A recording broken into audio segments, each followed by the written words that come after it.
que una... Buenas noches, sean ustedes bienvenidos a este interesante, ilustrativo y magnífico ciclo de conferencias Carl Gustav Jung, Defensor de Almas. Estamos en unos momentos pues muy difíciles. La sociedad, la humanidad están en un debate entre que son espirituales y no son espirituales, y eso nos genera pues un conjunto de conflictos. Como nos platica nuestra querida expositora, pues hay humanidad que salva animales domésticos y hay una humanidad que los mata. Entonces hay una humanidad que se burla de los que amamos a los animales, y hay una humanidad que se compadece de todo. Y esta convivencia entre esta humanidad que tiene como eje solo lo material, y esta humanidad que también negativamente podríamos decir tiene solo como eje lo espiritual, pues estamos compenetrándonos, estamos aprendiendo unos de otros y estamos en un proceso difícil. Así que estas luces que recibimos de información, estas luces que recibimos de sabiduría, pues llegan hasta nuestro corazón y son un gran consuelo. Así que muchas gracias, Marce, por ser parte de este consuelo de almas, de corazones, de mentes, y que nos compartas estas nuevas posiciones que no son tan nuevas, pero que las empezamos a mirar tal y como son. ¿Sí? Posiciones desde la ciencia, pero que van hacia lo espiritual. Así que muchas gracias, Marce, por ser esta psicóloga y comunicóloga que nos permite unir estos dos grandes mundos que como humanidad hemos separado innecesariamente. Yo creo que cuando podamos unir la espiritualidad, la ciencia, cuando podamos convivir esta humanidad materialista y esta humanidad espiritual y seamos una sola, completamente unidos e identificados, y que nos podamos comprender, habrá un gran avance. Así que muchas gracias, Marce, por este esfuerzo que haces y por estas luces que arrojas sobre nosotros. Y te agradecemos que estés aquí entregándonos tu tercera sesión sobre Carl Gustav Jung, Defensor de Almas. Adelante, Marce. Pues muy agradecida con tus palabras, que para mí están siendo un bálsamo para el alma. Efectivamente, mi objetivo es plantear esta unificación entre ciencia, espiritualidad, entre creencias religiosas, lograr equilibrar estas exigencias materiales con las necesidades espirituales, tratando de tener una perspectiva en el camino medio, no irnos a los extremos de únicamente lo material o únicamente lo espiritual, sino tratar de estar justo en un tránsito de ecuanimidad. Entonces, en aras de este esfuerzo que estamos haciendo muchas personas, afortunadamente, pues nos topamos con Carl Gustav Jung, una figura que desde mi punto de vista logra establecer puentes bastante sólidos entre ciencia y espiritualidad. Y bueno, para comenzar, voy a proceder a cerrar mi cámara, solamente voy a dejar abierto mi micrófono, esto con el fin de que no nos falle la conexión, y voy a compartir mi presentación, que espero me deje, ¿verdad? Porque siempre me hago bolas a la hora de compartir presentaciones. Pero bueno, en lo que me deja, aquí está ya. Ok, les agradecería muchísimo que me comentaran si están viendo en su pantalla mi presentación, que es la portada, obviamente el flyer de Abundancia Espiritual con mi logo. Sí, perfecto. ¿Se ve? Perfecto, esperemos no se nos trabe la presentación. Bueno, pues hoy es la tercera sesión de nuestro ciclo de conferencia, Carl Gustav Jung, Defensor de Almas. Y en esta sesión particularmente va a quedar todavía más claro por qué elegimos este subtítulo para este personaje, el Defensor de Almas. Un personaje que generalmente es más identificado con la psicología, con la medicina y la psiquiatría, pero pues que en realidad era psiquiatra, no era psicólogo.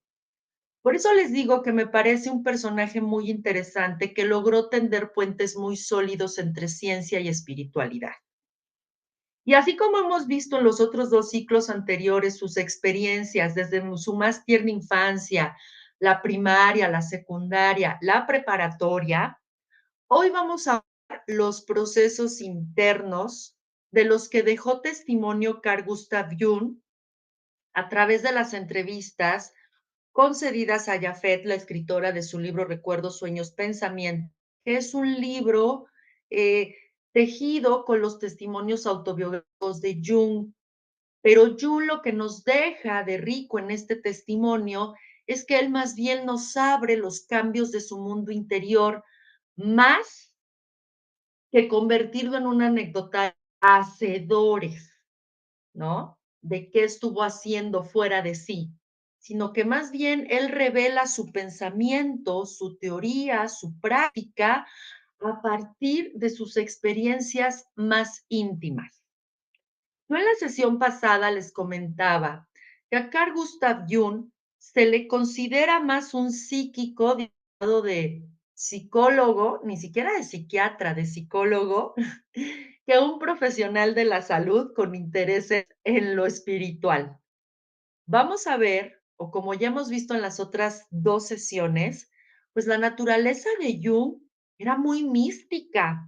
Entendido el misticismo como es espiritual y contemplativa, cuyo fin es la unión con la divinidad a través del éxtasis o de visiones intuitivas. Realmente Carl Gustav Jung, su esencia era mística. Él nació místico, que se decantó por estudiar medicina. Y hoy vamos a revelar por qué estudió medicina y no otra profesión. Ese es otro cantar. Pero esta naturaleza tan propia junguiana, mística, es bien valiosa en la teoría junguiana y en toda la herencia que nos deja y que sienta las bases para otras corrientes de la psicología, como es la corriente humanista y la corriente transpersonal. Gracias a Carl Gustav Jung, ahorita podemos hablar de investigación de frontera que tiene que ver con neurociencias y espiritualidad. Ahorita podemos hablar de estudios clínicos en el ámbito de la psiquiatría, psicología, que abordan el tema de los efectos de la meditación. Él es un pionero. Gracias a los puentes que él tendió y a que defendió hasta el final la naturaleza mística y no se permitió transigir o asesinar esa materia, esa naturaleza mística en aras de responder exclusivamente a las leyes materiales de este mundo en el que vivimos, pues ahora podemos estar atreviéndonos a ser locos en el sentido arquetípico del tarot, de la interpretación junguiana del tarot, que los que están en el curso sabemos a qué nos estamos refiriendo. Y pues bueno, vamos a iniciar en esta sesión la travesía de Carl Gustav Jung ya en su etapa pues, de juventud, prácticamente en su etapa final de la preparatoria. Cuando él termina la preparatoria, el interés por las ciencias naturales que había mostrado desde preescolar seguía en él, pero también desarrolló mucho interés por la filosofía. Recordemos que el papá de Jung era ministro de la Iglesia protestante en Suiza. Y gracias a esto, a Jung lo enseñó desde muy pequeñito a leer y escribir en latín y le dio acceso principalmente a libros de teología, aunque por ahí había desbalagado un libro de religiones. Como Jung tenía una naturaleza súper inquisidora, es decir, se preguntaba el por qué y el para qué de todo lo que le sucede y le dejaba de suceder, pues en este mundo, en esta actitud curiosa, él empezó a descubrir por su cuenta otros textos, otros autores, y entre estos autores pasa de los teólogos a los filósofos. Este gusto y este interés de Carl Gustav Jung, tanto por las ciencias naturales como por la filosofía, ya nos habla de la capacidad de su cerebro para entretejer un pensamiento complejo, que no es lo mismo que complicado. ¿Qué es una visión compleja de la vida, del mundo, de la realidad?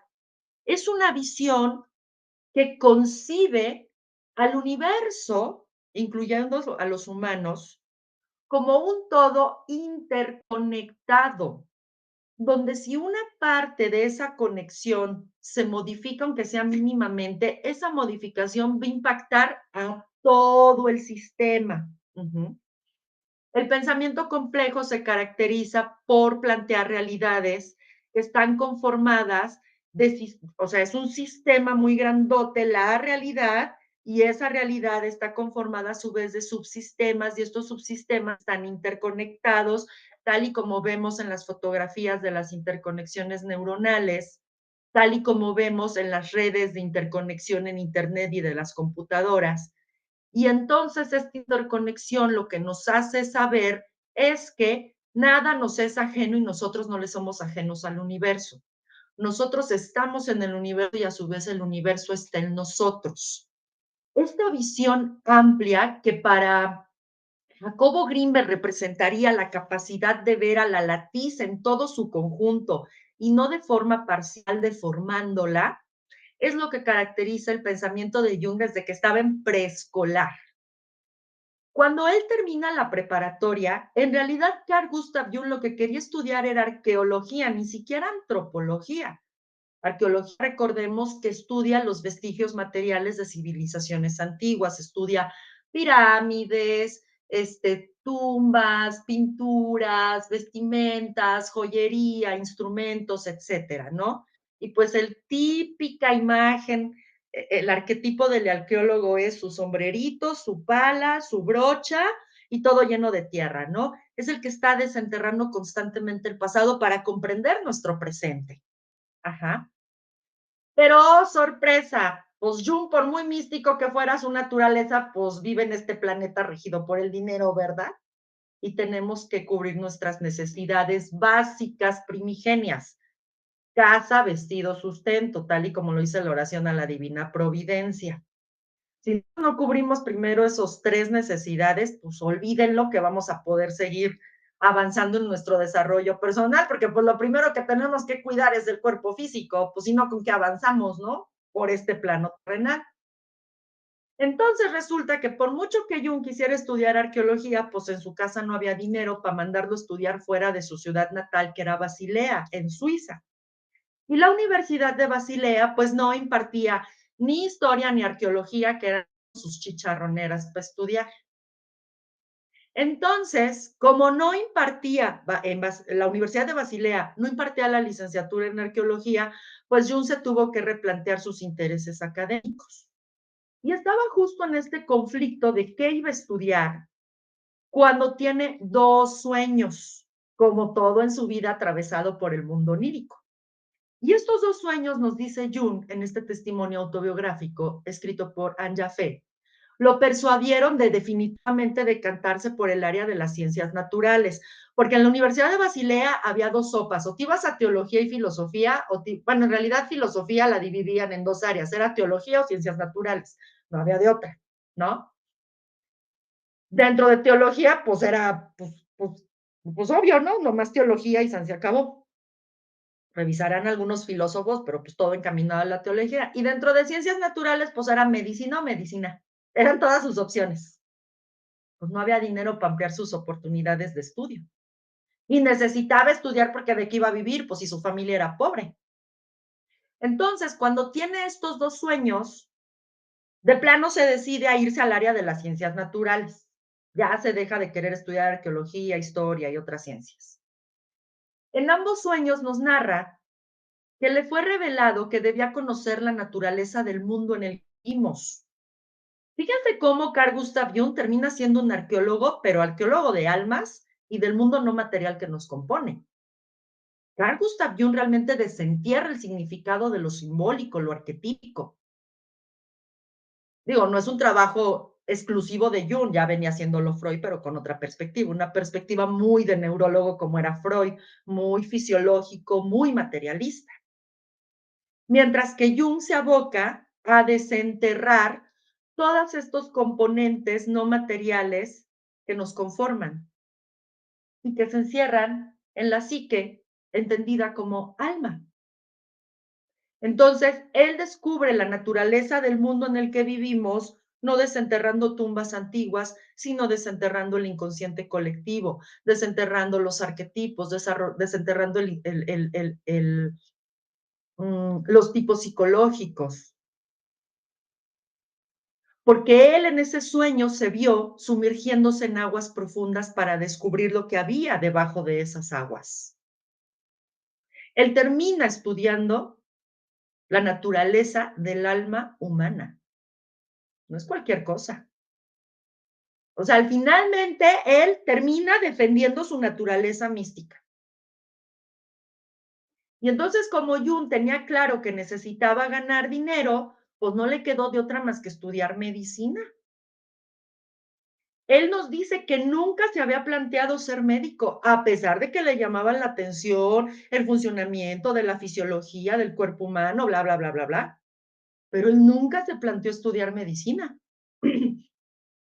Termina estudiando medicina en respuesta a las exigencias de las necesidades que debía cubrir en este mundo material, como muchos tomamos decisiones con base en estas necesidades y en estas condiciones materiales. Pues ahí se asoma el materialismo histórico de Karl Marx. Claro que Marx lo llevaba a un extremo de aquellos, ¿no? Pero pues sí, tenía razón. Y resulta que se vuelve médico tal y como su abuelo paterno lo era. Su papá, cuando le llega el momento de decidir qué estudiar, decide no estudiar medicina y se decide por estudiar teología, ni siquiera filosofía, teología, y termina dedicándose a ser párroco o pastor de la iglesia cristiana protestante de Suiza. Pero entonces dice Jung que realmente estudia medicina, pues persiguiendo la chuleta, viendo que tenía que ayudar a su papá a sacar adelante a su mamá y a su hermana.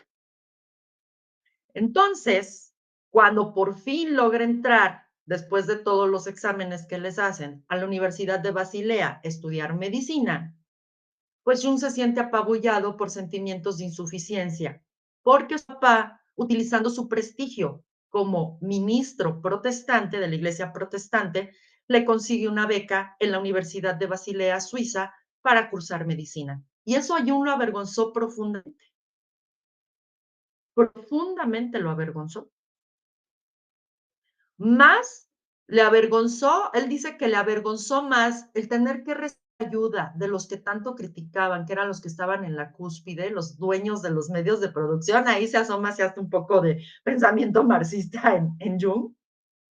Digo, él no reporta ninguna participación al respecto, porque él más bien se decantaba por leer a Schopenhauer, a Nietzsche, a Kant, ¿no? Pero bueno, total que así empieza a estudiar medicina, misma carrera que termina en el año 1900. Y una vez que Jung se decide a estudiar medicina, tiene otro sueño. En este sueño, él estaba atravesando un bosque lleno de neblina en medio de una tormenta y el bosque súper oscuro y de pilón era un huracán el que estaba azotando en ese bosque.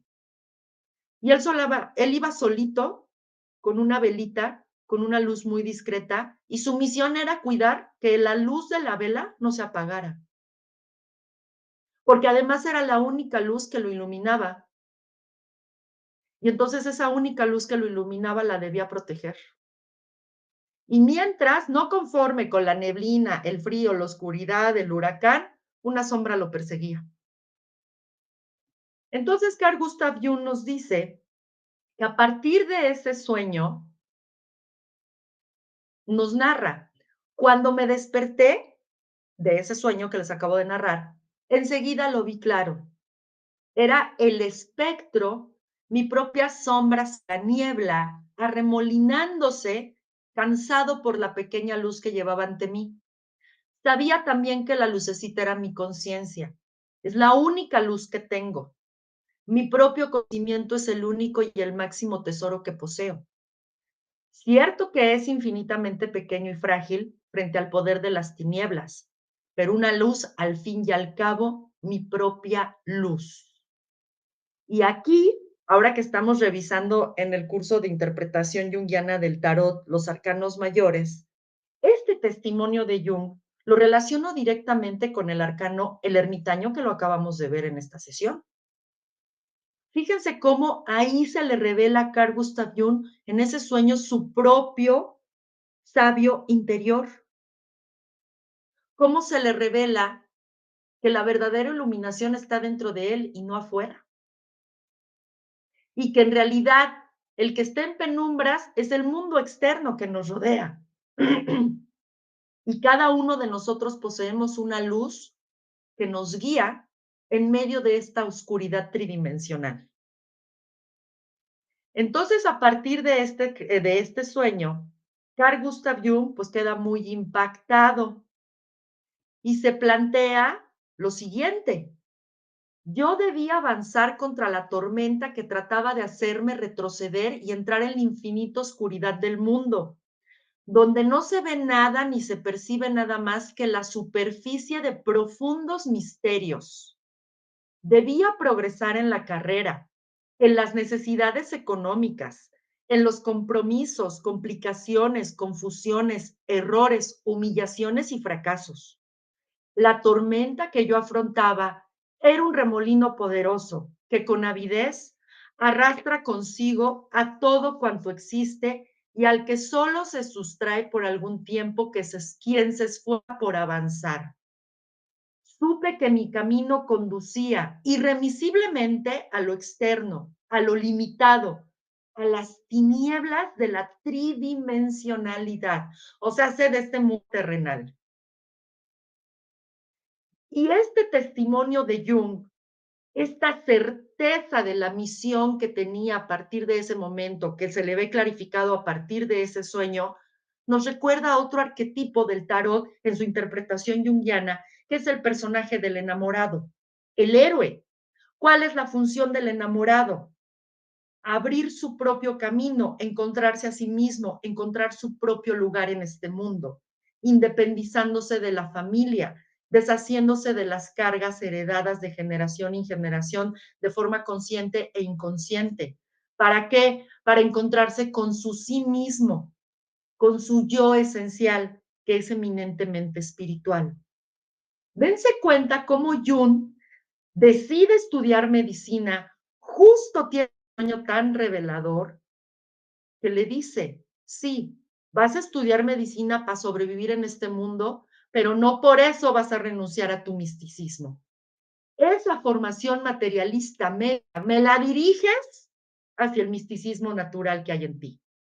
Me la diriges hacia el estudio de la naturaleza de la psique, entendida como alma, en este caso de la psique humana. Y entonces, pues toda su vida Jung, pues atravesado por tan vívidos, pues no era extraño que se preguntara acerca del origen de los sueños. Una pregunta que también se hizo su mentor, Sigmund Freud. Recordemos que Sigmund Freud era muy criticado por abordar el análisis de los sueños, ¿no? Solo que Freud le daba un matiz más materialista, más fisiológico, constreñido mucho en lo sexual, mientras que Jung lo expandía hacia el mundo de la espiritualidad, atendiendo a su naturaleza mística. Jung nunca traicionó su naturaleza mística, a pesar de formarse como un científico, ¿eh? Para que vean que sí es posible ser místicos y científicos a la vez, místico en el sentido de espiritual. No está peleada una cosa con la otra y Jung es el vivo ejemplo de ello y el testimonio que nos deja en su obra. Entonces Jung consideraba desde su naturaleza mística y desde su formación científica que el reino de la luz interior es una enorme sombra a la luz de la conciencia. Y nos dice, en ningún caso me estaba permitido renegar de mí mismo. Esto hubiera constituido una automutilación. Es bien difícil ser místico o ser de naturaleza mística y tener que vivir en este mundo bien material. Y muchas personas nos sentimos todo el tiempo tentadas a renunciar a la mística para dedicarnos solamente a lo material, ¿eh? Porque no es fácil armonizar eh, las leyes de ambos mundos. No es imposible, pero no es fácil. Afortunadamente, gracias a pioneros como Jung, ahora ya las neurociencias estudian la espiritualidad, ahora ya la psiquiatría estudia las experiencias cercanas a la muerte, ahora ya la clínica de la psicología, la psiquiatría, la neurología y demás ciencias estudian el efecto de la meditación. Pues sí, pero fue gracias a personajes como Jung y otros tantos que se pudo abrir esta brecha, que ahora ya podemos hablar de investigación y ciencia de frontera. Más adelante les voy a explicar investigación y la ciencia de frontera, porque prácticamente Carl Gustav Jung fue pionero en esa investigación y en esa ciencia de frontera. Jung nos decía que el hombre interior intenta manifestar su conciencia y recurre a una frase que dice, una máxima que dice, una máxima cristiana: no salgáis de vosotros mismos, en el interior del hombre habita la verdad. ¿Y no les suena tanto esto de la verdad os hará libres? Pues sí, pero no la verdad de los medios de comunicación, la verdad que existe ya en ti, heredada de generación en generación y de milenios y milenios atrás, a través del inconsciente colectivo, a través de la memoria celular y de la memoria genética. De tal suerte que para Jung el mundo onírico es un medio de comunicación directa con Dios que va más allá del lenguaje.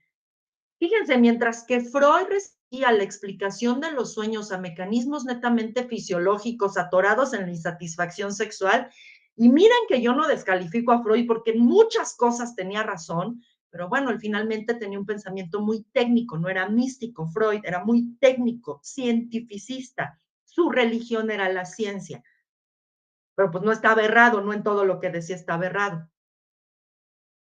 Mientras que para Freud era un escape de la insatisfacción fisiológica, de las necesidades fisiológicas, para Jung era un encuentro místico, espiritual con la divinidad.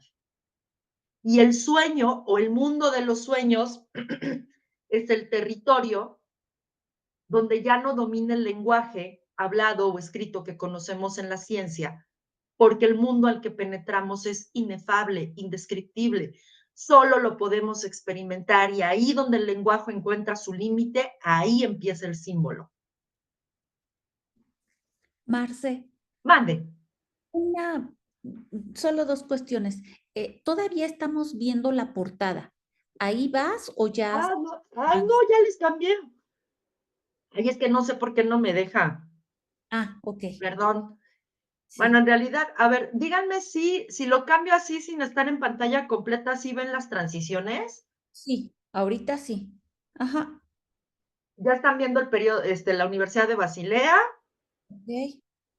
ya están viendo el ermitaño. Ah, sí, ya, ajá, Entonces voy a dejar no voy a compartir pantalla completa porque no me deja transicionar bien las diapositivas. perfecto. Ah, Te muy las bien, puedo dejar así para que puedan ver las diapositivas. excelente, Ok, nada más reducimos un poco esto y aumentamos un poco el zoom de la diapositiva aquí y yo creo que así ya, ¿no? Ok, magnífico, muchas gracias. Ya no, son, gracias a ti. ya Sí, ya llevamos, vi, ya bueno, son 10 para las 8. ujú, No, no está tan larga, esta no está tan larga, está bien cortita. De hecho, ya vamos a la mitad. Entonces, bueno, seguimos. Esto, bueno, cuando Jung nos dice que el mundo onírico es un medio de comunicación directa con Dios, de comunicación simbólica, también Jung nos revela cuál es la concepción que él tenía de Dios. Y Jung consideraba a Dios fundamentalmente una experiencia y no una teoría teológica. Él critica muchísimo a la teología, porque dice que es una trampa, que no es experimentar a Dios la teología. Son decires de otros seres humanos, que eso no es verdaderamente Dios. Fíjense el alcance del cuestionamiento. Hijo y sobrino de un chorro de pastores protestantes de la iglesia cristiana suiza, ¿eh? No es cualquier cosa este cuestionamiento que hace Jung. De hecho, en esta época universitaria él tuvo muchos roces con su papá porque su papá tuvo una crisis de fe, pasó por una noche oscura de la cual pudo salir. Él siendo ministro, el papá de Jung siendo ministro, vio devastada su fe. Y Jung vio cómo esa devastación de la fe de su padre se lo acabó. Depresión, en excesos de cólera, en frustración. No pudo superar el papá de Jung la pérdida de su fe. Y a esta pérdida de fe, Jung se le atribuía que el papá realmente nunca había tenido un encuentro personal con Dios, una vivencia de Dios real, sino que solo se había basado en lo que otros decían que es Dios.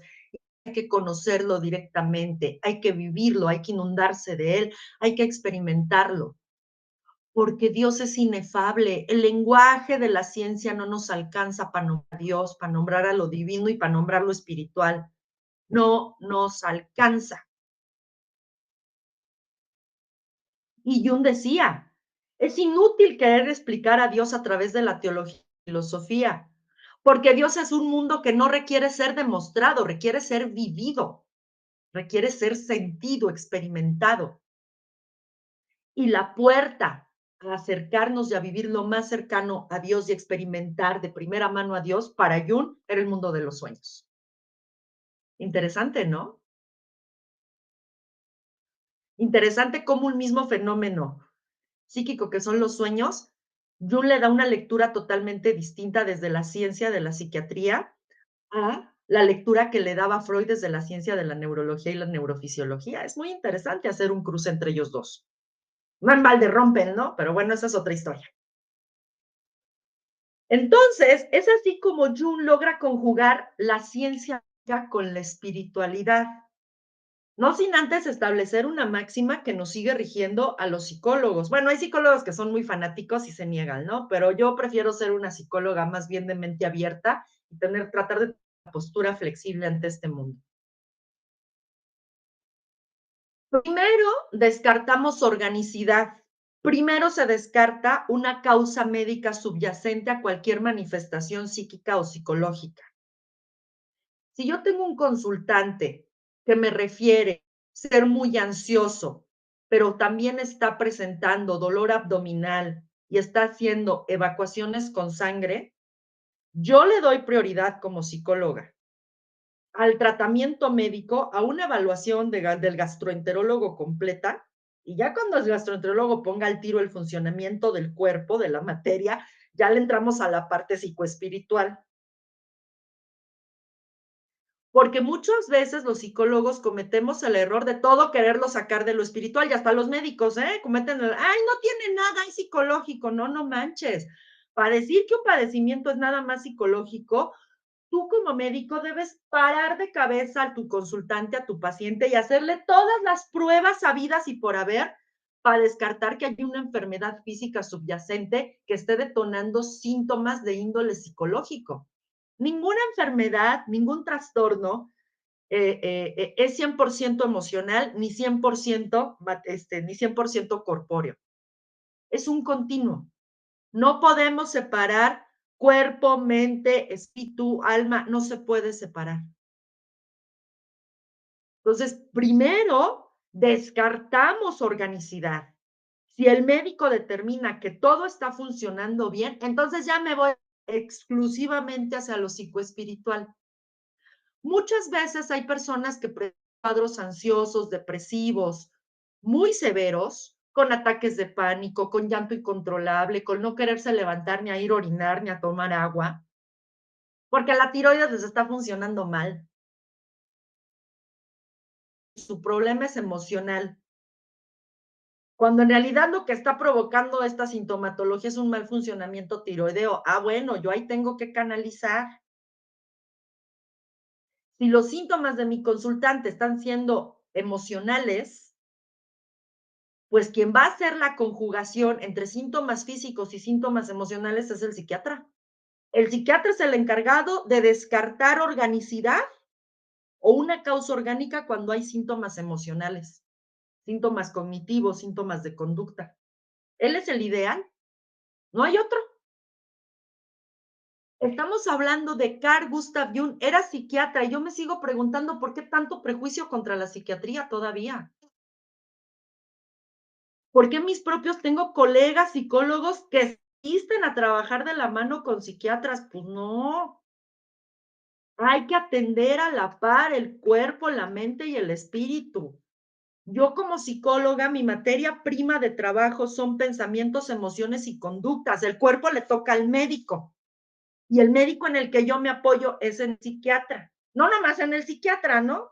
Obviamente, si tengo una consultante que me está refiriendo bochornos por menopausia, porque ya está en edad de climaterio, menopausia, pues la voy a mandar con su ginecólogo, evidentemente, ¿no? ¿Para qué? Pues tampoco tiene por qué sufrir y así sucesivamente. Pero bueno, estos son los puentes que Jung permitió tejer entre psicología, psiquiatría, medicina, espiritualidad.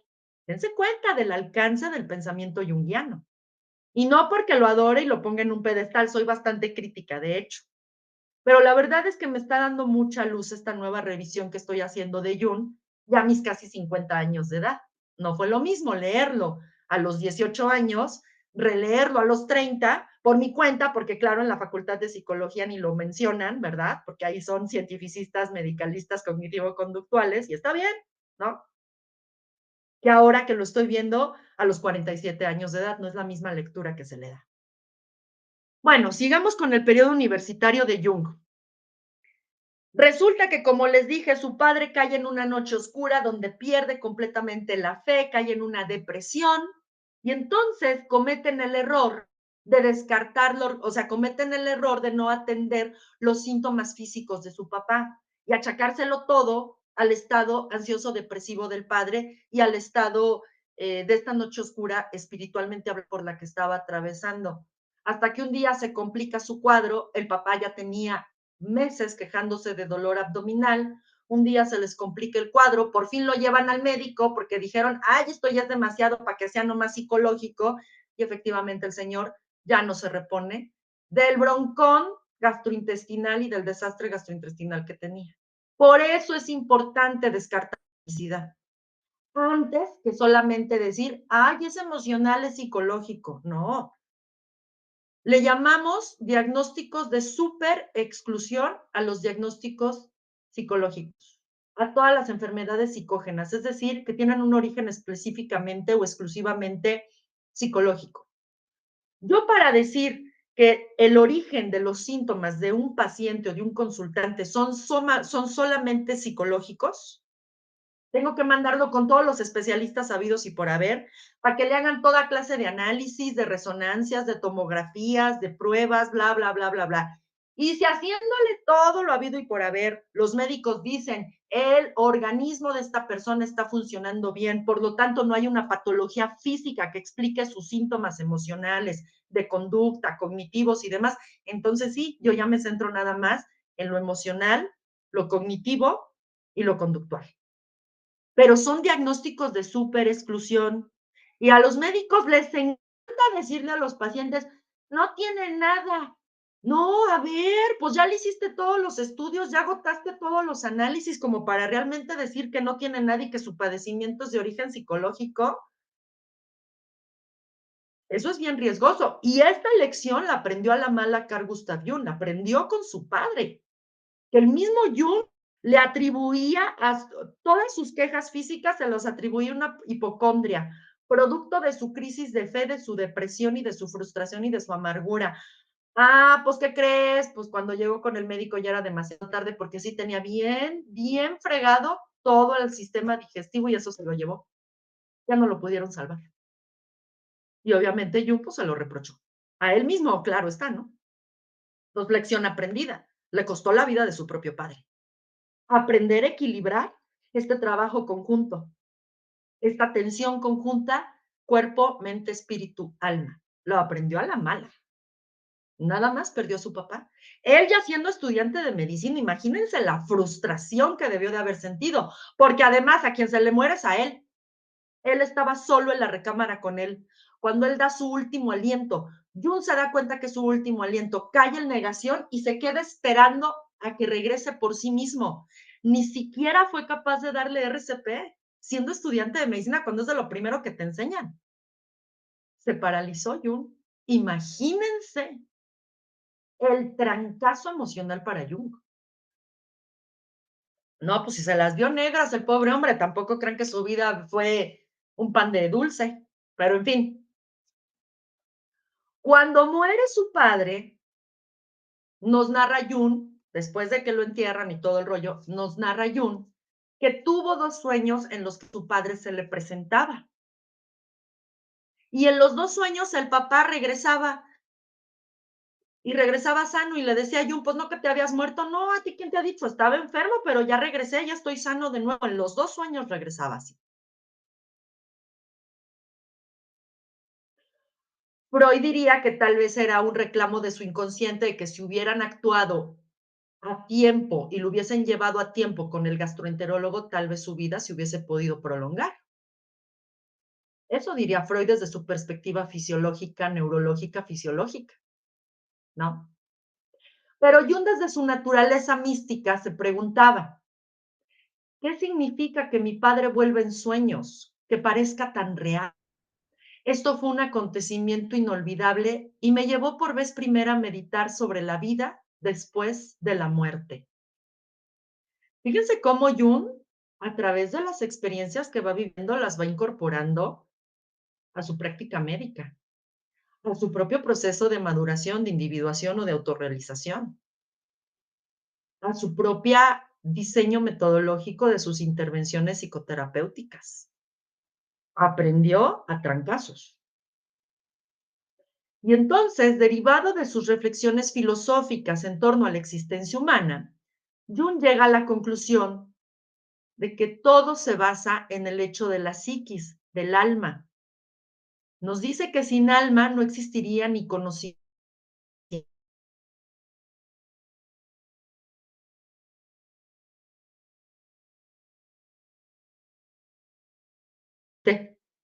Ok, ¿todo bien? ¿Todo bien? ¿Seguimos bien en transmisión? Solo se quitó tu presentación. Me imagino que como que falló tu internet. Pues no sé, porque me activó el anuncio de voz de que la reunión estaba siendo grabada. Pues no sé qué pasó. Ay, esperemos no nos falle la luz, porque ya como nos están cortando la luz acá en Querétaro, ¿eh? Qué barbaridad. En fin. Bueno, entonces nos dice Carl Gustav Jung, pues que la esencia de todo, pues es la psiquis o la psique, el alma, ¿no? Psique, diosa griega del alma. Pero nadie hablaba de ella. Pues sí, le pasó lo mismo que a mí en psicología. Voy a estudiar una carrera cuya etimología significa estudio del alma y en psicología nunca nos permitieron hablar del alma hasta ahora que puedo hacer lo que se me da la gana ya que me titulé, ¿verdad? Y entonces nos dice Jung, nadie hablaba del alma, se la suponía tácitamente en todo, pero incluso cuando se le mencionaba, no consistía en ningún conocimiento verdadero, sino solo en una especulación filosófica. Y es que no Jung se enfrenta a lo limitado del razonamiento de la lógica que aplicamos para el desarrollo de la ciencia y la tecnología y lo limitado que resulta el lenguaje cuando tratamos de hablar de los componentes no materiales de los seres humanos. Por fin los científicos están aceptando que el método científico galileico de cartesiano tiene limitantes. Está limitado, pues sí. Cuando Marce, todo el mundo, dime. Marce, no se ve tu presentación, ¿eh? Ay, ¿por qué no se está viendo? Ya la compartí. Se supone que estoy compartiendo pantalla. A ver, déjame ver. Yo creo que se trabó. Yo creo que se trabó. ¿La están viendo ya o todavía no? Ya, ¿Ya? perfecto. Ah, Gracias. perfecto. Perfecto. Gracias, Ale. Bueno, entonces, ¿por qué Jung critica tanto la especulación filosófica y la especulación teológica en torno a temas que se refieren a nuestros componentes no materiales? Pues porque tenía clarísimo que ahí el lenguaje no nos alcanzaba y la lógica de la razón tampoco alcanza. No podemos explicarlo todo con palabras, no podemos cuantificarlo todo, no podemos medirlo todo, no podemos retratarlo todo, escanearlo todo. Siempre va a haber una parte del mundo que se nos escape y que va a permanecer siendo un misterio. Y ese misterio podemos verlo como una tragedia o podemos verlo como parte natural de nuestra vida. Y podemos vivir con la decepción y la frustración de no poder explicarlo todo y de no poder conocerlo todo, o podemos vivir esperanzados de que después de que entreguemos nuestro equipo terrenal, vamos a tener acceso a ese misterio revelado, ¿no? Que al final de cuentas es la promesa del Mesías. de la venida del Hijo de Dios. Ah, que además Jung tenía unos cuestionamientos hacia la figura de Cristo de aquellos, ¿no? O sea, él prefería dirigirse directamente a Dios Padre, como que a Cristo no le daba tanto peso. Pero bueno, ese es otro cantar. Nos dice Jung que en ese inter, después de que su padre muere, pues ahora le toca decidir, bueno, ya decidió no irse a teología, no irse a filosofía, ya decidió irse a medicina. Y luego tiene que decidir a qué rama de la medicina se va a dedicar, en qué se va a especializar.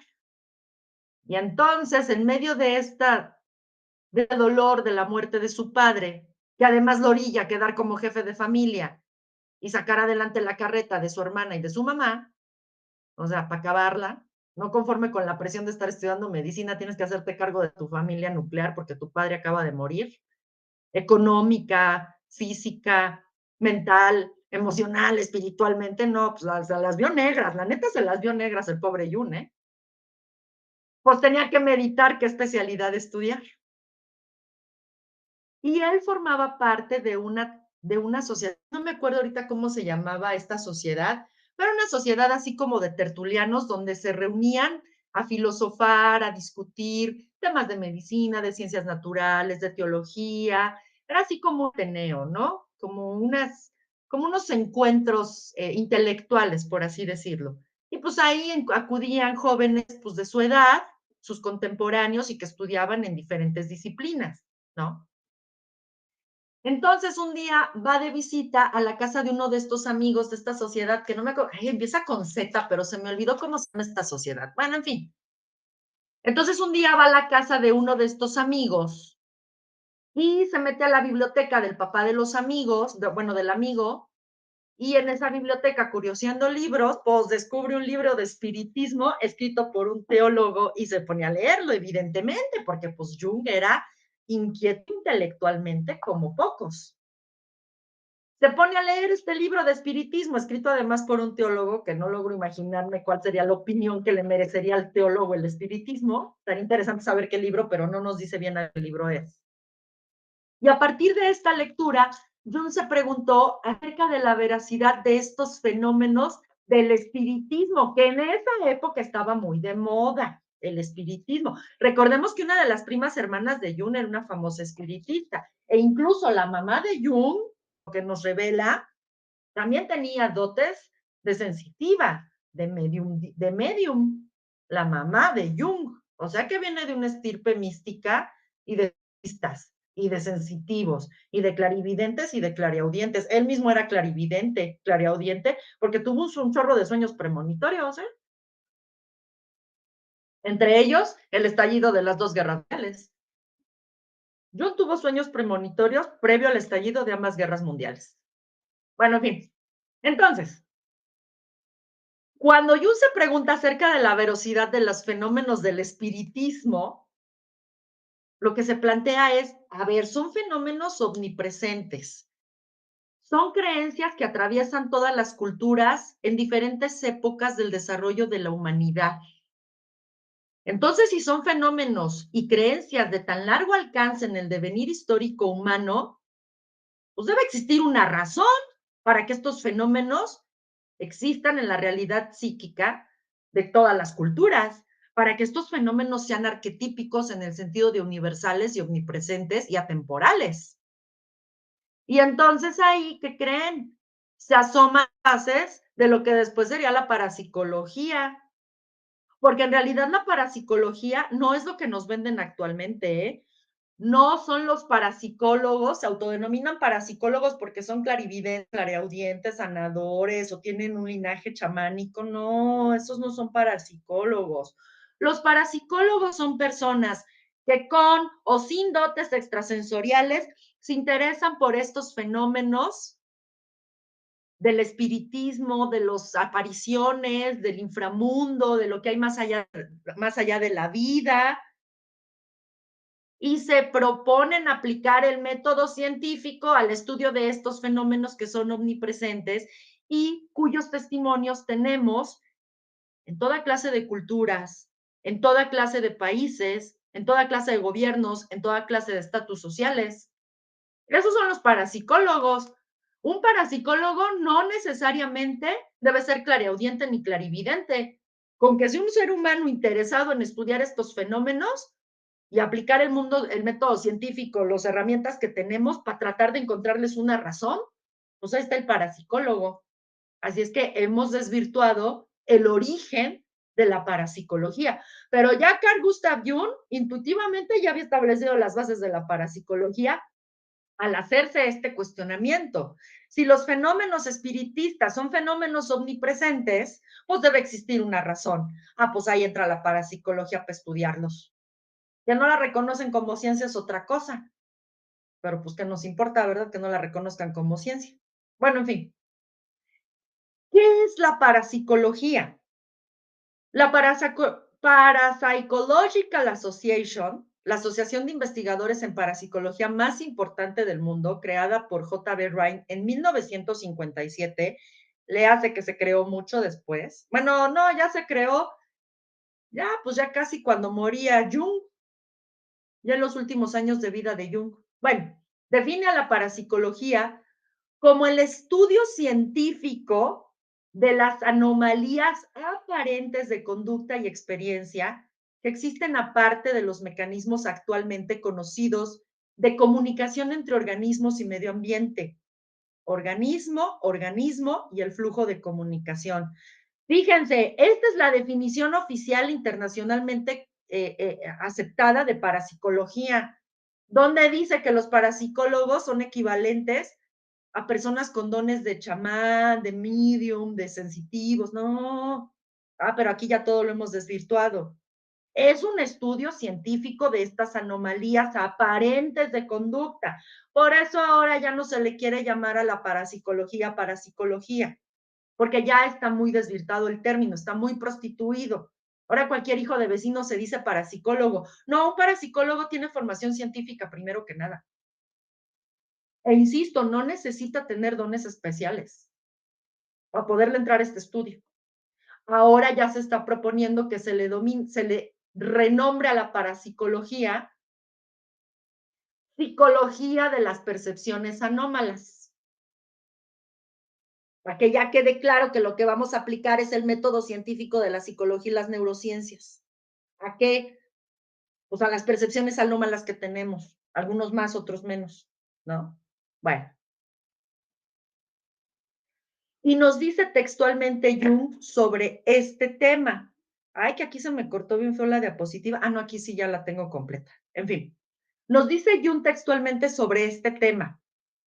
A pesar de parecerme tan extrañas y discutibles, las observaciones de los espiritualistas fueron para mí las primeras noticias sobre fenómenos psíquicos objetivos. Pues claro, si estamos hablando de entrarle al estudio científico de los componentes no materiales de los humanos, pues estos fenómenos parapsicológicos eran las primeras manifestaciones de ese mundo no material que la ciencia no quería abordar porque no lo pueden tocar, ni diseccionar, ni pesar, ni medir, ni fotografiar. Me asombraba, por una parte, la seguridad con que podían afirmar algunas personas que cosas como las apariciones y las mesas que se mueven son posibles y constituyen por ello una impostura, refiriéndose a los que estaban muy casados con la ciencia.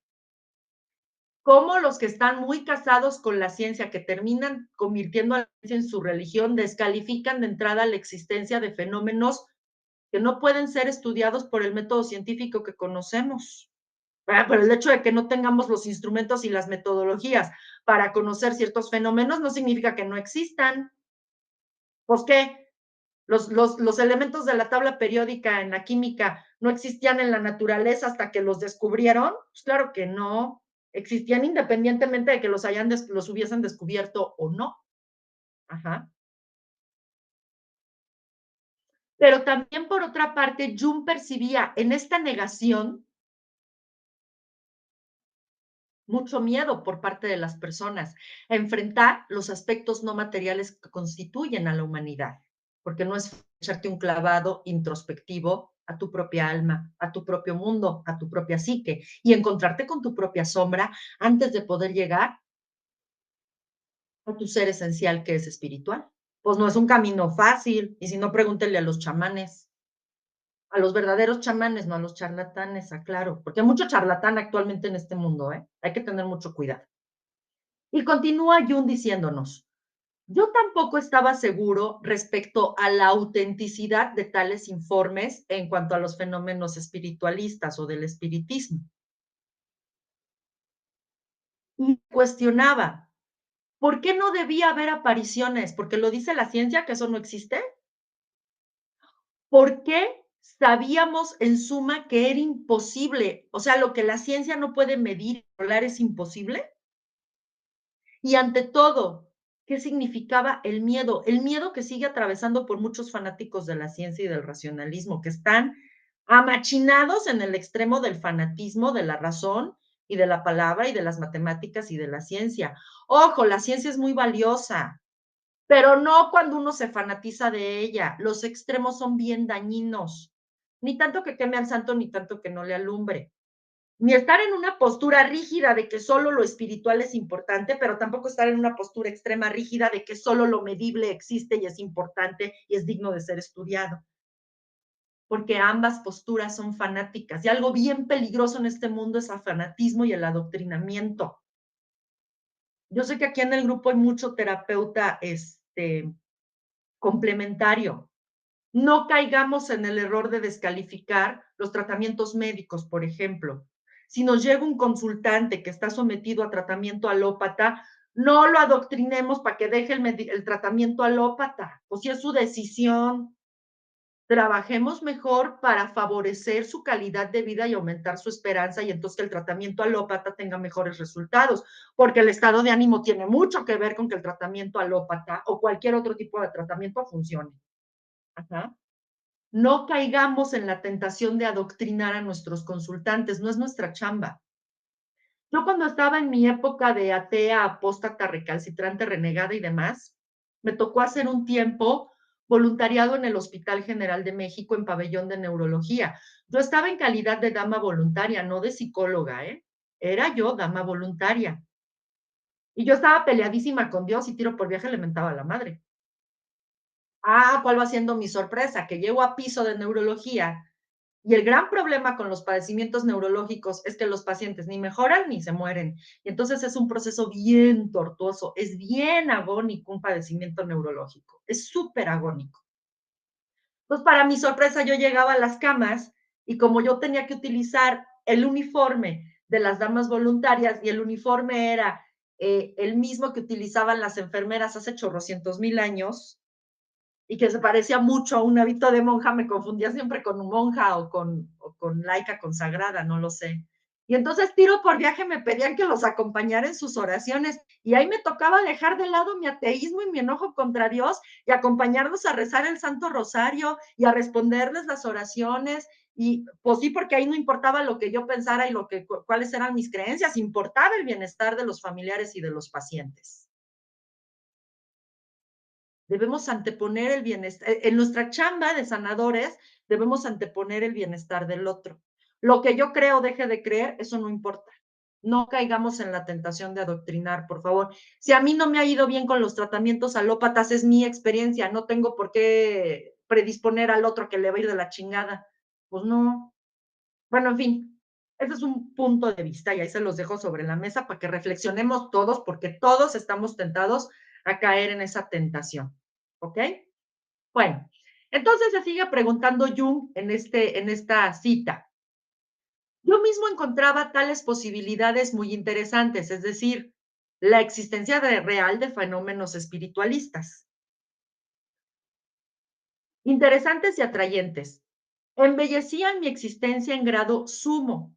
El mundo ganaba en profundidad y en perspectivas. Pues claro, pues si el mundo no lo podemos restringir solamente a lo material, hay mucho más allá de lo material. Y si no, chéquense los hallazgos que tuvieron los físicos con este aparato del colisionador de hadrones que por fin descubren la antimateria y aceptan que hay un mundo no material, una dimensión no material paralela al mundo material que percibimos y conocemos. Ah, bueno, ya la ciencia ya lo demostró, ya que dejen de estarlo descalificando. Eso amplió la perspectiva del universo. porque ante todo el desarrollo de la física es filosofía. La física es la que ha revolucionado nuestra concepción filosófica del mundo, ¿eh? Los hallazgos físicos. Muy interesante es ver filosofía de la física como tal. Bueno, en fin, es que, por ejemplo, se preguntaba Jung, ¿los sueños tenían algo que ver con los aparecidos? Es decir, con acceder a otra dimensión mientras dormimos. A ver, ¿quién me garantiza a mí que mientras duermo mi alma sigue aquí, en mi cuerpo? A lo mejor anda vagando en el mundo de los sueños. Ah, pues eso es algo que seguimos preguntándonos y lo seguiremos haciendo, ¿no? Ahora chocaba con el acero de los prejuicios, y él se refiere más a los prejuicios de los que se dicen científicos, ¿eh? Y a una manifiesta incapacidad para hacer prevalecer las posibilidades no convencionales. Habla de los prejuicios de tomar a la ciencia a pie juntillas y tomarla como una religión. El otro día escuchaba a un youtuber que es médico internista, que yo me divierto mucho con ese hombre, me parece que es muy buen comunicador. No entiendo qué hizo, bueno, ya entendí por qué estudió medicina. Estudió medicina para darle gusto a sus papás que soñaban con tener un hijo médico, pero él en realidad lo que quería era ser actor de teatro y presentador de televisión y le va súper bien como influencer youtuber. Pues ni modo que renuncie al título académico que ya tiene, ¿no? De médico general con especialidad en medicina interna. Pero este cuate sí está muy casado con la ciencia médica. Y este cuate el otro día criticaba a Jacobo Grinberg y decía, es que eso no es científico. No, no es científico porque tu ciencia dice que no es científico. Y en ese sentido me está imponiendo un dogma de fe, me está restringiendo. ¿Yo por qué voy a restringir mis intereses vocacionales, científicos, de conocimiento y de crecimiento a lo que tu ciencia considera que es científico y digno de que lo estudie o de lo que no lo estudie? Lo que decía Jacobo Grinberg en su documental, a la ciencia no la definen los temas que investiga, la define su método, la define su método. Por eso yo puedo investigar lo que se me pegue la gana y lograr una verdadera investigación científica si utilizo el método correcto. Por eso Jacobo Grinberg pudo estudiar el fenómeno de las cirugías espirituales. Y eso no lo hizo menos científico, ¿eh? Aunque la ciencia dijera que las cirugías espirituales no eran de ser estudiadas por la ciencia. Y otra vez digo, ¿quién tiene la autoridad para venir a decirme y a dictarme mis inquietudes espirituales y cognitivas y de vida? Cuidado con esos discursos bien fanáticos, bien extremos. Bueno, seguimos pues con esto que nos platica Carl Gustav Jung en su libro. Y entonces, de la cita anterior podemos deducir que Jung era un científico que ahora le denominamos de frontera. Un ejemplo de estudio de frontera es la portada de este libro que encontré, que espero conseguirlo porque lo he estado buscando y no lo puedo conseguir. En mi búsqueda de imágenes para esta presentación me encuentro con la existencia de este libro que se llama Neurociencias en la frontera de lo paranormal, comprender lo inexplicable en las redes del cerebro. Esto es una investigación de frontera. Está ya reconociendo que el fenómeno paranormal es digno de ser estudiado por la ciencia. ¿Qué ciencia? La neurociencia en particular. ¿En qué territorio? Pues en el neurológico, pues si no en cuál. Esto es un ejemplo de ciencia de frontera. Y como estos tenemos muchos. ¿Qué es la ciencia frontera según la definición del Consejo Nacional de Humanidades, Ciencia y Tecnología que nos da este año en su bonita página actualizada al día de hoy? El CONACYT nos dice que la ciencia de frontera se refiere a la investigación científica que explora los límites del conocimiento actual. Por fin están aceptando que el método científico tradicional es bien limitado y por lo tanto el conocimiento que hemos obtenido a partir de él está también bien limitado. Ha sido muy útil, pero ya no da para más frente a los fenómenos globales que estamos viviendo.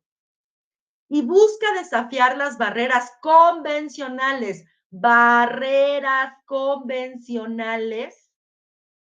o sea, los objetos de estudio ya no tienen por qué ser aprobados por la ciencia imperante, sino que yo puedo estudiar lo que se me dé la gana y ser riguroso utilizando el método científico.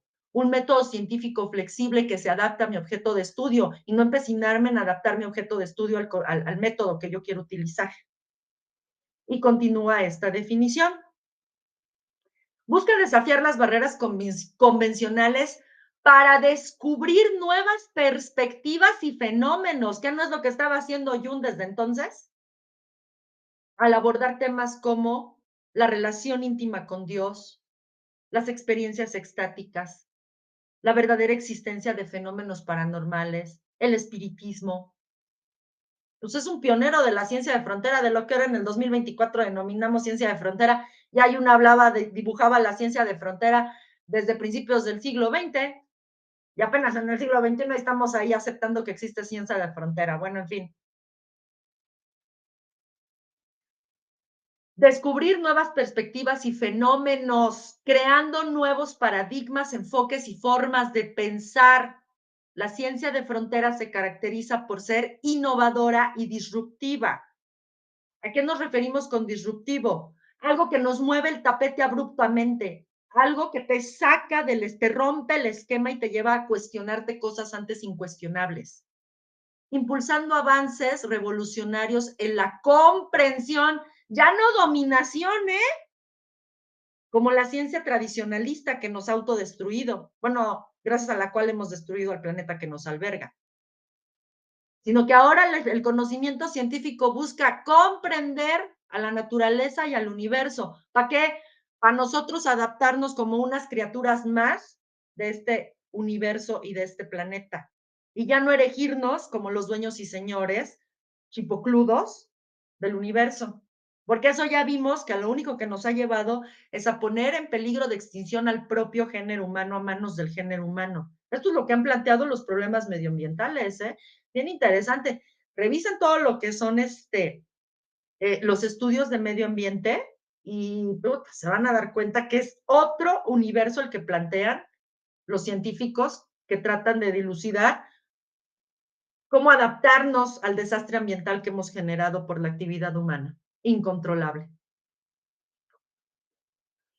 Más tarde, después de que el papá se les muere, después de que Jun se decanta, está en la disyuntiva de ahora de qué especialidad voy a estudiar dentro de la medicina,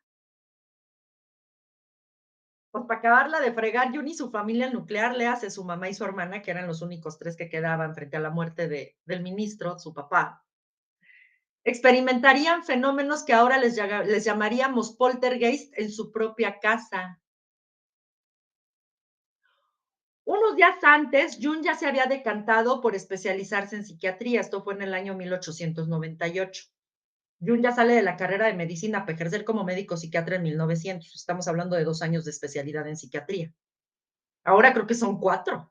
Ya ni me acuerdo. Creo que sí son 4. Y si te quieres hacer una alta especialidad, especializarte en niños o en ancianos o en ciertos padecimientos, creo que son otros 2 años más. Bueno, en fin. Dice Jung que un día él estaba pues muy a gusto en su casa con su mamá y su hermana y de repente en la habitación continua oyen un estruendo e inexplicablemente una mesa de cedro muy bien construida que no estaba bombada ni por humedad ni carcomida por polillas ni mucho menos, aparece justo partida por la mitad, como si alguien hubiera llegado y le hubiera partido por la mitad. Y después de esto, un cuchillo de acero aparece destrozado. Un cuchillo que acababan de utilizar y acababan de lavar y dejar secando. Todavía Jun lleva el cuchillo con el herrero y el herrero le dice, es que no es posible que se haya roto por sí mismo. Tuvieron que haber ejercido una fuerza muy, muy grande para poder romper este cuchillo cuyo acero está en muy buenas condiciones. Pues el propio Jung vivió un poltergeist en su casa materna. Interesante, ¿no? ¿Qué es un poltergeist? Ahora lo definimos como una manifestación física, digo, en el territorio de la parapsicología, el poltergeist venía siendo una manifestación física de una entidad que no puede percibirse y a la cual se le atribuye un origen paranormal. Ese es un poltergeist. Recordemos que es un término alemán que tiene que ver, significa algo así como espíritu ruidoso o espíritu chocarrero, espíritu travieso, más bien espíritu ruidoso. A partir de este fenómeno poltergeist que vivió y que compartió con su mamá y su hermana, porque los tres lo vieron y lo vivieron, Jung empezó a participar en sesiones espiritistas, de cuyas observaciones desarrolló su tesis doctoral llamada sobre la psicología y patología de los fenómenos denominados ocultos, misma que la publicó en 1902, ya para ser médico especialista en psiquiatría. Y por cierto, tesis que no he podido encontrar, si alguien la encuentra, pásemela, por favor, porque yo no la he podido encontrar en la web, ni publicada, no la encuentro. Y nos dice Jung sobre esta tesis doctoral. Esta fue, en resumen, la gran experiencia que me abolió mi precoz filosofía y facilitó un punto de vista psicológico. ¿A qué se refiere Jung con esto? Dejemos de especular y enfoquémonos a fenómenos que se manifiestan en la conducta. A ver, los psicólogos no estudiamos directamente a la psique, porque es inmaterial, no estudiamos directamente al alma, ni a los pensamientos, ni a las emociones, porque no son materiales. No es como el médico que va a estudiar una cardiopatía, agarra un cadáver, abre el corazón y ahí encuentra la cardiopatía. No, los psicólogos no podemos hacer eso. Indirectamente estudiamos los componentes no materiales de los seres humanos a través de sus manifestaciones evidentes. ¿Cuáles son esas manifestaciones evidentes? Pues la conducta. La conducta es lo que nos revela si hay tristeza. Si tengo un paciente con intento suicida, pues no es que esté viéndole la tristeza en la tomografía, es que su conducta me revela que hay síntomas de depresión y que hay un profundo sentimiento de tristeza. Por eso los psicólogos no estudiamos directamente los fenómenos mentales. Lo que estudiamos, lo visible, lo evidente es la conducta y es lo que estudiamos. La conducta, las reacciones fisiológicas en el caso de los neuropsicólogos, los neurofisiólogos, los psicofisiólogos, pero los clínicos o los socioclínicos, cuya materia prima es trabajar con emociones, pensamientos y conductas, las emociones y los pensamientos solo se nos revelan a través de la conducta de nuestros consultantes, de lo que hacen, de lo que dicen, de su expresión no verbal, de su expresión corporal.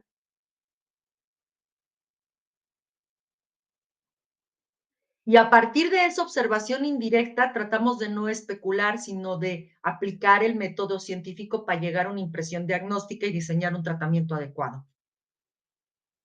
La psicología es ciencia y arte a la vez. Es una disciplina puente. Por eso es ciencia y también es arte. Por eso me encanta la psicología.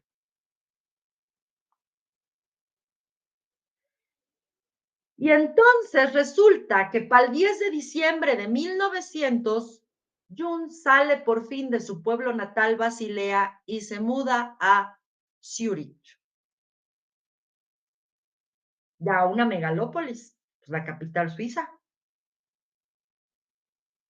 Y ahí pues empieza, obviamente, continúa su proceso de individuación, que el proceso de individuación y autorrealización tiene todo que ver con dejar atrás la casa materna y paterna, con desaprender lo que nos enseñaron nuestros padres y aprender del nuevo mundo en el que decidimos movernos. O si nunca cortamos el cordón umbilical. O sea, nuestra gran familia mexicana, para nada promovemos la individuación ni la autorrealización, ¿eh? Con estas mendigas familias muéganos que nos caracterizan y que hacen un escándalo porque el joven o la joven se quieren independizar y a vivir solos. ¿Y cómo se va a ir a vivir solos sin antes casarse? No, no manchen, nomás estamos cooptando y coartando la autorrealización de cada ser humano, por eso estamos tan fregados. Pues sí, Jung tuvo que dejar su pueblo natal, la casa paterna, dejar a su madre viuda y a su hermana soltera, porque además, como describe Jung a su hermana, me recuesta tanto al arquetipo de Hestia, y quien no sabe de qué estoy hablando, por ahí búsquense el webinar de las diosas en ti, algo así se llama, de las diosas de cada mujer. Tenemos ahí un webinar en abundancia espiritual. Y pues se muda a Zurich para ejercer como ayudante en el hospital psiquiátrico Burgolsli de la Universidad de Zurich. ¿Y por qué se va hasta Zurich? Pues porque allá era donde le iban a empezar a pagar, pues si necesitaba mantener a la familia. Pues si quedó bien endeudado porque un tío de él lo financió en sus estudios y terminó debiéndole un dineral, y pues tenía que pagarle al tío y aparte sacar los costos de la manutención de su mamá, de su hermana, que aunque ellas también generaban ingresos, el hombre de la casa terminaba siendo Jung, el que tuvo que sufrir al padre. Pues sí, pues se tiene que ir a trabajar a donde le paguen luego, y donde le pagaban, pues era en Zurich, pues me voy a Zurich. Pues también las decisiones de Jung estuvieron marcadas por la satisfacción de necesidades materiales, para que vean que el chiste está en armonizar satisfacción de necesidades materiales con satisfacción de necesidades no materiales. Años después, la hermana y la mamá de Jung se mudarían a Zurich y ambas morirían en Zurich porque su hermana muere y curiosamente muere de una intervención quirúrgica de rutina que no logra superar.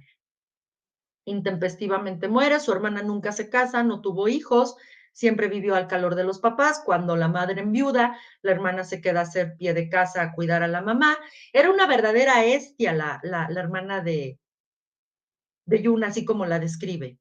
La eterna virgen, la que jura nunca casarse, nunca reproducirse, la que jura ser calor del hogar, hacer pie de casa. Era una verdadera estia ecuánime, introspectiva, filosófica. Es muy bonito cómo describe en su libro Yuna, su hermana. Es muy bonito a Gertrude. Y pues muere joven la muchacha. Y pues después se le muere la mamá. Y entonces Jun se queda sin familia nuclear. Pues está cañón quedarte sin familia nuclear, ¿no? Vivir esa orfandad. Está bien cañón, pero pues es parte del viaje del héroe. ¿De qué otra manera podemos individuarnos y encontrar nuestro propio lugar si no es dejando atrás a personas, lugares, actividades, convicciones, conocimientos? O sea, el proceso de individuación de Jung fue bien canijo también. En fin, continuemos. Y entonces, pues ya Jung por fin se nos titula de médico psiquiatra especialista y pues empieza a ejercer en el Hospital Psiquiátrico de Zúrich. Y nos dice Jung: mi concentración y mi autoimpuesta clausura extrañaron a mis colegas mientras estudiaba psiquiatría. Ellos realmente no sabían lo que me extrañaba a mí la psiquiatría y lo que me interesaba captar su espíritu. El interés terapéutico quedaba entonces lejos de mí, pero las variantes patológicas de la denominada normalidad me atraían poderosamente. Claro, en psiquiatría y en psicología lo que nos llama la atención es lo diferente, no lo común, no lo estandarizado. Nos llama la atención lo diferente. Eso es lo que nosotros estudiamos, lo diferente, no el patrón. A diferencia de los estadistas, que ellos sí se van por medias, por probabilidades, por repetición de fenómenos, de eventos. No, a nosotros nos llama la atención lo que se sale de la norma. Eso es lo que nos llama la atención, lo diferente. A psicólogos y a psiquiatras, ¿eh? Puesto que se me ofrecía la tan añorada posibilidad de adquirir un conocimiento más profundo de la psique, o de la psique, o del alma. En tales condiciones comenzó mi carrera de psiquiatría, mi experimento subjetivo del cual nació mi vida objetiva. Claro, del estudio del alma, Jung desprendió su propio proceso de individuación y de autorrealización. Y vean el testimonio tan hermoso que nos ha dejado en toda su vida y en toda su obra. Ya no más con haber ayudado a fundar Alcohólicos Anónimos, que tantas personas han ayudado alrededor del planeta. No digo que el programa sea perfecto, no digo que no se haya pervertido, pero en su esencia es muy valioso. Y ustedes se preguntarán a todo esto, ¿qué es la psiquiatría? Bueno, pues la American Psychiatric Association, que es la chipocluda, la autoridad máxima a nivel global en materia de psiquiatría, así como existe la American Psychological Association, que es la chipocluda y la máxima autoridad en temas de psicología, trastornos mentales y demás, nos dice que la psiquiatría es el campo de la medicina que se centra en el diagnóstico, el tratamiento y la prevención de los trastornos mentales, emocionales y del comportamiento.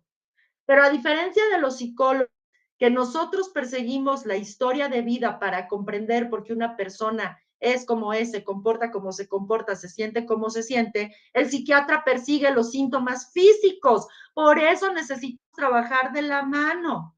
Por eso necesitamos dejar de tenerle miedo al psiquiatra, porque cada quien tenemos nuestra función. El psiquiatra lo que estudia es una causa médica, orgánica, de mal funcionamiento del cuerpo que explique un padecimiento o los síntomas que se manifiestan en el terreno de lo cognitivo, lo emocional, lo conductual.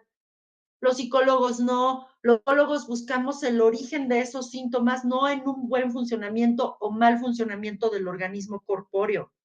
Buscamos el origen de esos síntomas en la historia de vida de la persona, es decir, en los elementos materiales y no materiales que lo han construido. Y por eso necesitamos trabajar de la mano. Y por eso tienen una razón de ser los psicofármacos. Yo quiero que sepan que invertí un año de mi vida, todos los sábados, todo el santo día, durante un año me fui a estudiar un diplomado de psiquiatría para psicólogos, o sea, para espacios psicólogos, impartido en el IMSS en el siglo XXI. Mes con mes pagaba mi diplomado y todo mi sábado, toda la mañana de mi sábado y hasta pasada la hora de la comida me la pasé estudiando psiquiatría, porque yo necesitaba tener en claro cuál era la chamba del psiquiatra y cuál era la chamba del psicólogo y cómo podía apoyarme yo en el psiquiatra cuando me tocara atender pacientes. Y me tocó estudiar psicofarmacología y conozco los mecanismos de los psicofármacos y sé que no generan adicción y sé que no te perforan el hígado, sí, siempre y cuando los tomes bajo estricta prescripción del psiquiatra, no que te los tomes como se te dé la gana. Pero bueno, hay muchísimo que hacer para luchar contra el estigma de la psiquiatría, de la psicología y de los trastornos mentales, emocionales. Un psiquiatra es un médico, o sea, primero se rifa estudiando 6 años de licenciatura en medicina más un año de servicio social, ahí van 7. Una vez que se titula como médico cirujano partero, que es el título que obtienen en la UNAM al menos, entonces ya hacen todo un examen de admisión, que es el examen nacional de residencias médicas, que es atroz el mendigo examen, es mortal y es súper difícil, y eligen qué especialidad estudiar. Se acreditan el examen, los aceptan en la especialidad, pero todavía tienen que hacer exámenes en los diferentes hospitales, escuelas donde pretenden estudiar para ver si los aceptan en el hospital escuela. O sea que pasan fácil mínimo 3 o 4 filtros antes de poder entrar a la especialidad. Esto es para todas las especialidades, no nomás para psiquiatría. Y la psiquiatría es la rama de la medicina que se especializa en la salud mental, incluyendo los trastornos por consumo de sustancias. Que hay que señalar, hay muchos psicofármacos que están dando muy buenos resultados para controlar el abuso en el consumo de drogas duras y también legales. Los psiquiatras están formados para evaluar tanto los aspectos psicológicos como los aspectos físicos de las enfermedades mentales. Aquí lo que nos distingue a psicólogos de psiquiatras es los métodos que utilizamos para tratar los padecimientos. Mientras los psicólogos utilizamos fundamentalmente métodos como reestructuración cognitiva, psicoterapia, otro tipo de corrientes, biblioterapia, arte terapéutico, el tratamiento de elección de los psiquiatras, pues es médico, es farmacológico, pues sí, sí tienen que velar por el bienestar del cuerpo. Y aquí vale hacer una acotación. Los psiquiatras y los psicólogos, por el simple hecho de ser psiquiatras y psicólogos, no somos psicoterapeutas, quítense eso de la cabeza. Yo soy licenciada en psicología, yo soy una psicóloga general, pero no tengo formación de psicoterapeuta, por eso yo no me anuncio como psicoterapeuta y no doy psicoterapia. Por el hecho de ser psiquiatra, por el hecho de ser psicólogo, no eres por default psicoterapeuta. Tienes que estudiar una especialidad, le hace maestría y o doctorado que te acredite como psicoterapeuta en X o Y corriente, que hay un chorro de corrientes. No por el hecho de ser psicólogos y psiquiatras somos psicoterapeutas. No cualquiera es psicoterapeuta. Legalmente tiene que haber un título y una cédula profesional que te avale como psicoterapeuta. Aunque tengas título y cédula de psicólogo o de psiquiatra, no, legalmente no tienes derecho a anunciarte como psicoterapeuta. Eso se le considera usurpación profesional, es un delito y es pues, caerle al juego de ser charlatanes, ¿no? Y pues bueno, ya que terminamos esta acotación de que Jung, el gran Carl Gustav Jung, era un temido psiquiatra, pues ya espero que esto nos sirva para dejarle de tener miedo, incluso a los propios psicólogos y demás psicoterapeutas y terapeutas alternativos, a ir con el psiquiatra. Las no muerden, ¿eh? No son monstruos. Tenemos un claro ejemplo de la grandiosidad de un psiquiatra, como lo fue Carl Gustav Jung. Y pues bueno, aquí terminaría mi presentación y los dejaría con esta trivia que les invito a resolver para que se ganen una sesión gratuita de, Ale, ayúdame a recordar cuál es la sesión gratuita que van a tener si contestan correctamente esta trivia. La de códigos sagrados con Lupita Parra. Maravilloso. Entonces, quien conteste correctamente estas 3 preguntas se va a llevar una sesión gratuita de códigos sagrados con nuestra querida Lupita. Y la trivia dice así, pregunta número 1. Desde niño, Jung deseaba estudiar medicina. ¿Cierto o falso? Pregunta número 2. ¿En qué universidad estudió Jung medicina? Opción A, Zurich. Opción B, Basilea. Opción C, Oxford. Y pregunta número 3. ¿Dónde comenzó a trabajar Jung como psiquiatra? Opción A, en el Hospital General de Suiza. Opción B, en el Hospital Psiquiátrico de la Universidad de Zurich. Opción C, en el Hospital Psiquiátrico de Basilea. Ahí si pusieron atención a este webinar o a la grabación, pues fácilmente van a poder contestar esta trivia, pero obviamente se va a llevar el premio la persona que más rápido la conteste y la conteste bien. Ahora sí, ya para despedirme, les dejo esta recomendación literaria, que es el libro en el que se ha basado este ciclo de Carl Gustav Jung, Defensor de Almas, Recuerdos, Sueños, Pensamientos, que se le atribuye a Carl Gustav Jung, pero que en realidad escribió su mente personal, también psicoanalista junguiana, Anne Jaffe. Y pues no me queda sino darles las gracias por su presencia, su paciencia y su escucha y su atención en esta tercera sesión, última, por cierto, de nuestro webinar. Y pues te cedo cámara y micrófono, Ale. Muchísimas gracias. No, pues gracias a ti y pues Gaby, Alicia, ¿qué les parece si contestan esta trivia? ¿Quién se anima de las dos? Ya lo puse en el chat. Ah, sí, es Súper. cierto. A ver, maestra, A ver, Marcela. vamos, déjame apoyo en mi propio acordeón, que es la presentación. Permítame apoyarme porque traigo la cabeza en tantas cosas que, ay, mi Pero atención y yo mi creo que sí, concentración ¿eh? están bien divididas. Pero bueno, a ver, desde niño yo iba a estudiar medicina, ¿cierto o falso? Y Gaby contestó, a ver, déjame abrir, a ver, falso, por Era F. supuesto. Era F de Ajá. falso. Sí, era falso, sí es falso, porque pues realmente él se planteó estudiar medicina hasta que le apretó el bolsillo, ¿no? Pues tenía que ganar dinero. Perfecto, Gaby, perfecto. Vámonos con la segunda pregunta. ¿En qué universidad estudió Jung medicina? La respuesta correcta es el inciso B, que es Basilea. Muy bien, Gaby, muy bien. Efectivamente, estudió en Basilea. Y finalmente, nuestra tercera pregunta, ¿dónde comenzó a trabajar Jung como psiquiatra? La respuesta correcta es el inciso B, en el Hospital Psiquiátrico de la Universidad de Zurich. Y tú contestaste que en el Hospital Psiquiátrico de Basilea. Acuérdate, Ay, Gaby, perdón, que sí. justo Jung se muda de Basilea a Zurich porque ahí le ofrecen un puesto pagado. Pero pues yo no sé si podemos ser benévolos y darle una oportunidad a Gaby. Yo pido otra Que oportunidad Porque para conteste Gaby. alguien más. no, pues ya dio las respuestas. Nuestra maestra tenía que haber dicho cierto, o se lo ganó o no se lo ganó. Pues ya no hay manera, solo se lo Ya, puede dar a Gaby. perdón. Y arruiné la sorpresa, perdón.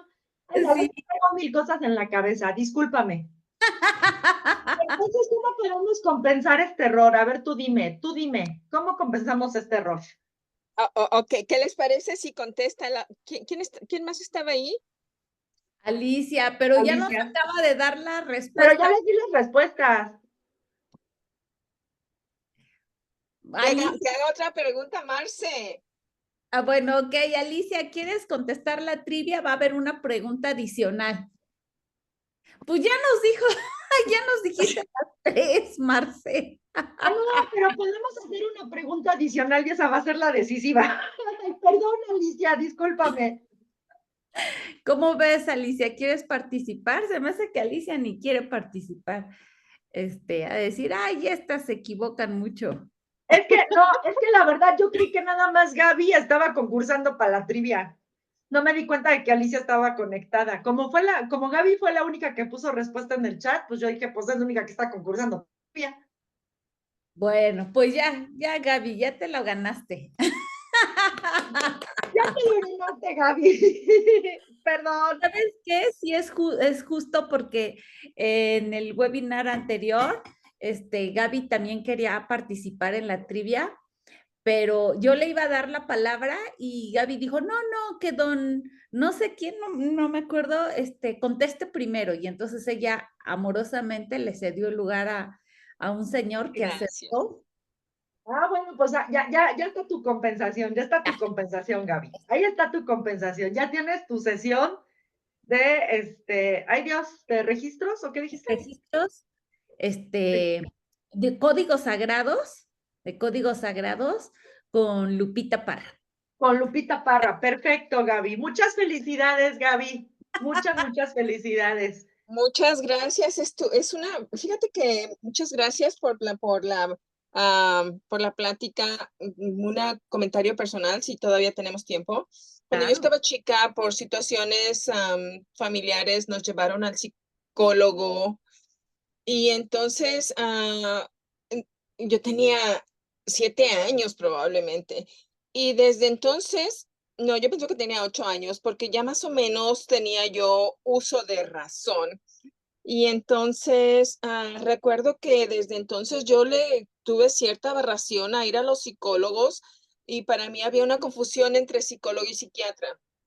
Y nunca la aclaré, aunque estudié y tengo un nivel de cultura no, no muy bajo, no muy alto, pero nunca hice la separación y simplemente lo tomé como asunción. Ok, y entonces el hecho fue que precisamente lo que dijiste es por las actitudes de conducta es que ellos llegan a una determinación, voy a decir, de tratamiento, de diagnóstico. Entonces, a partir de ahí, para mí era como una aberración que alguien me dijera, ¿vas a ir al psicólogo? Ni más, no. ¿Por qué? Porque fue muy agresiva la actitud, no, el diagnóstico. El Ajá, diagnóstico y que nos sí, afectó a toda la familia realmente. Nos sí. afectó a toda la familia porque yo decía, haz de cuenta que querían saber quién era el bueno y quién era el malo de la película, ¿no? Y entonces todos veíamos al malo como malo y lo diagnosticaron como una conducta transicional que estaba afectando, que estaba siendo afectada por el entorno. Y entonces yo decía, entorno, no, porque pues yo era niña y para mí ese adulto estaba causando el desajuste del entorno familiar. Para no hacerte la larga, entonces fue difícil y pues muchas gracias porque haz de cuenta que subsané muchas información que estuve arrastrando del pasado hasta el presente. Y de esa manera también se sanan heridas emocionales. Claro, porque además, fíjate, por eso yo no trabajo ni con niños ni con adolescentes. O sea, en general con menores de 21 años no me gusta trabajar porque hay un fenómeno que lo estudia muy bien una psicoanalista que se llama Maud Manoni. Ay, se me fue ahorita el nombre de su libro. Pero bueno, Manoni lo que dice es que los padres colocan sus propios síntomas psicológicos y físicos en sus hijos.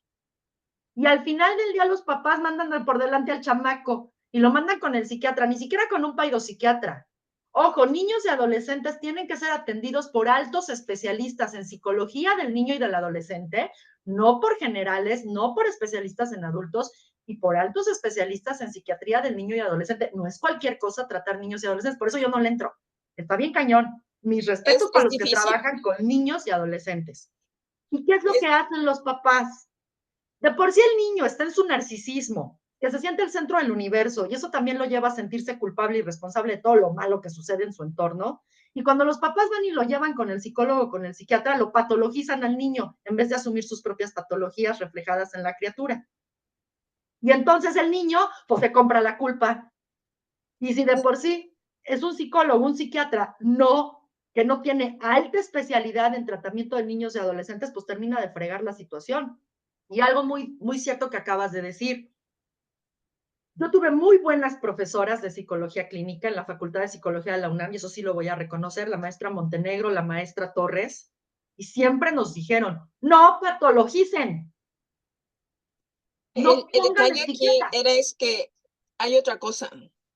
Tú tuviste que ir a una institución un año más para saber la diferencia o para saber los tratamientos.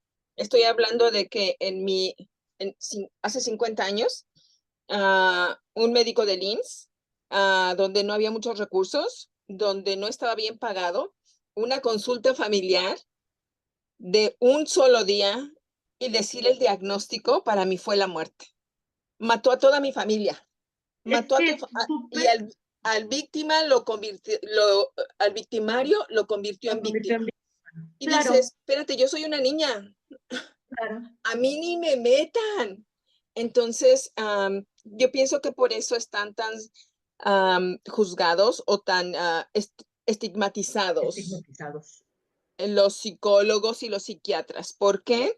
Porque es una profesión no, voy a usar esta palabra, tal vez me equivoqué, es una carrera de sacrificio, de mucha dedicación, de una profesión, conocimiento y estudio mucho más largo, y pues no estamos acostumbrados a darle, pensamos que es lo mismo que ir al médico general y que te recomiende un mejorar. No, y es que aparte tenemos este fenómeno tan peligroso de la usurpación profesional, y los médicos generales les fascina jugarle al psicólogo y al psiquiatra, ¡Luta! Les rete encanta. Sienten que por ser médicos ya lo saben todo. No, espérate. Ya después estudias psicología y te das cuenta que el perfil predominante entre los médicos es narcisismo y depresión. Entonces les encanta ser sádicos y les encanta estar patologizando, y después estudias a Foucault y ves todo lo que habla sobre la biopolítica y el poder, en esta hambre perversa de poder y control, y pues los médicos le juegan al psicólogo y al psiquiatra. Y los mismos psiquiatras dicen, nosotros somos el basurero de todas las especialidades médicas, porque ahí cuando el médico general o el médico de otras especialidades ya no puede encontrar la causa del síntoma, ya vete a psiquiatría, y te los botan. Y lo mismo somos los psicólogos. Pero es que ahí también hay que dar un grito de alerta hacia los médicos de otras especialidades, que no le estén jugando al psicólogo ni al psiquiatra, porque no lo son, y hacen un daño indecible. Tú lo acabas de describir muy bien, destrozan. Con la palabra destrozan, cuando su función es velar por el bienestar y la salud. No lo hacen, porque les gana este narcisismo y esta sed indomable y perversa de poder y control. Pero bendito sea Dios, tú te has preocupado y ocupado por conocer otras filosofías, otras formas de ver la vida, y por tener acceso a otros conocimientos de otras perspectivas, y por tus propios medios has encontrado tus propios bálsamos para el alma. Es bien serio. O sea, no hay palabras inocentes. Freud lo decía, ninguna palabra es inocente. Tenía toda la razón Freud, toda la razón. Freud está lleno de verdades. Hay cosas muy cuestionables en Freud, sí, pero también está lleno de verdades. No en balde Jung, la teoría del psicoanálisis junguiano, de la psicología analítica, pues sí, se monta en los hombros del gigante llamado Freud, que fue su mentor, ¿no? O sea, aunque hayan roto, pero pues ahí está una perspectiva distinta. Y yo te agradezco mucho, Gaby, que nos hayas compartido esta experiencia. Gracias. Ay, pues muchísimas gracias a las dos. Gracias, Gaby, por ser tan constante en este acudir a nuestras pláticas, a esta lluvia de sabiduría que hay en Abundancia Espiritual. Y por supuesto, muchas gracias, Marce. Hemos hecho la grabación, la vamos a compartir en nuestro canal. Nada más nos dan un poquito de tiempo en lo que vamos acomodando todos los materiales. Y bueno, voy a detener la grabación. Buenas noches a todos.